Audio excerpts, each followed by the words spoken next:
The police think I took my adopted son. The truth is much worse, and I don't know why I'm still alive. Part 2.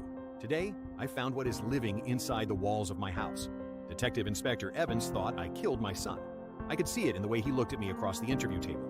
Not hatred, not even anger, just the exhausted pity people reserve for unstable men who have done something unforgivable. The fluorescent light above us buzzed constantly. "Arthur," he sighed, rubbing his temples, "you're under a lot of pressure. Renovating a building this size alone while suddenly raising a child? Things happen. Accidents happen." He wanted me to confess. That would have made things easier for everyone. A tragic story. Overwhelmed single father loses control. Child disappears. Body eventually turns up somewhere on the property after a convenient mental breakdown. Simple. Believable. But I hadn't killed Leo. I watched something take him. The police searched the entire building for nearly 16 hours. Cadaver dogs, thermal cameras, officers crawling through the basement and boiler rooms with flashlights. Nothing. No blood, no signs of forced entry, no footprints outside, just an empty bed, and me sitting beside it in shock. After 24 hours, they released me pending further investigation. I drove home alone. The old schoolhouse loomed over the frozen countryside like a corpse standing upright.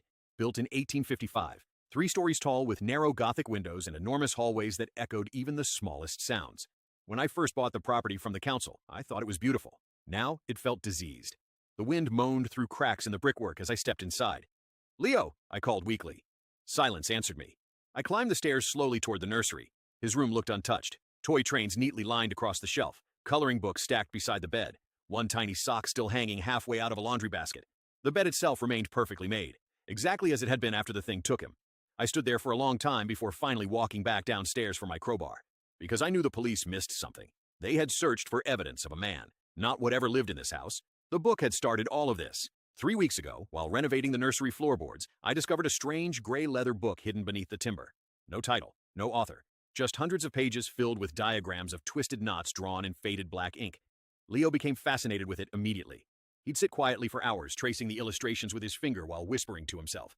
At first, I thought it was harmless. Then he started talking about the tall man in the walls. I told myself it was imagination. Children invent things.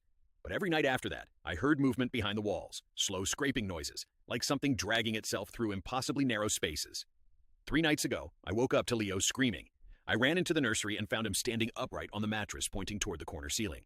There was something up there, tall, too tall. Its limbs bent wrong beneath the plaster, pushing against the wallpaper from inside the walls like fingers beneath skin. Rusty hooks dangled from ropes wrapped tightly around its arms and neck, and where its face should have been, knots, hundreds and hundreds of knots tied into flesh. Before I could reach Leo, the thing unfolded itself from the wall with a sound like wet wood snapping. One of the hooks punched clean through Leo's shoulder. I remember screaming, but there wasn't any blood. That's the part my mind keeps returning to. There should have been blood. Instead, Leo just looked sleepy. The creature pulled him upward into the ceiling cavity while he stared at me with half-open eyes. Then they were gone. The walls sealed shut behind them. No blood, no hole, nothing. I returned to the nursery now and drove the crowbar beneath the floorboards. The wood split apart with a deafening crack. Dust exploded upward, choking the air with the smell of rot and mildew. I ripped up board after board until the beams beneath the room were exposed. Then I shined my flashlight into the darkness below. At first, I only saw rubble, old nails, mouse droppings. Then the beam landed on something woven around the support beams. A nest. Except it wasn't made from straw or fabric. It was made entirely from thick-knotted, twine-stained, dark reddish-brown. I stared at it, unable to breathe. Something inside shifted slightly. I crouched lower and aimed the flashlight directly into the nest. A tiny human hand stared back at me. Not real. Wooden. Perfectly carved with iron pins for joints. Its fingers curled tightly around a scrap of yellow paper. With shaking hands, I reached down and pulled the note free. It was part of an admissions ledger from the school. Dated October 1892. One student's name had been circled repeatedly until the ink tore through the page, and beside it, written frantically in smeared handwriting, were 4 words. Taken by the Knotsman. A loud thump echoed somewhere inside the walls beside me. I froze. Another thump answered from farther down the hallway. Then another above me. Something was moving through the walls. Fast. The scratching sound grew louder until the wallpaper beside the nursery bed bulged outward violently. I stumbled backward just as a shape pressed against the wall from inside. Long fingers, bending joints, hooks scraping through plaster. Then came the whispering. Not one voice. Hundreds. Children whispering over each other from inside the walls. "Arthur, Arthur, help us." My flashlight flickered. The wall split open. The Knotsman unfolded itself into the room. Up close, it was impossibly large, nearly brushing the ceiling even while hunched. Its body looked wrapped together from old rope, splintered wood, and pale human skin stretched too tightly over crooked limbs, and tied into the center of its chest, like flies trapped in a spiderweb, were dozens of tiny wooden dolls. Children, each one carved differently, each one wearing scraps of real clothing. One of them wore Leo's blue dinosaur pajamas. I screamed and swung the crowbar. The metal slammed into its head with a crunch. The creature barely reacted. Instead, every knot across its body began slowly tightening.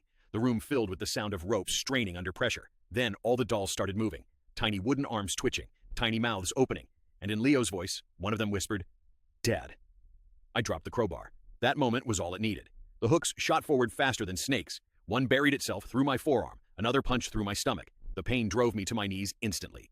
The knotsman leaned down close enough for me to smell damp wood and rotting fabric. Its face unraveled slowly, not into flesh, into an opening, a tunnel of writhing knots leading somewhere impossibly deep inside it. And from that darkness, I heard children crying, hundreds of them, still alive.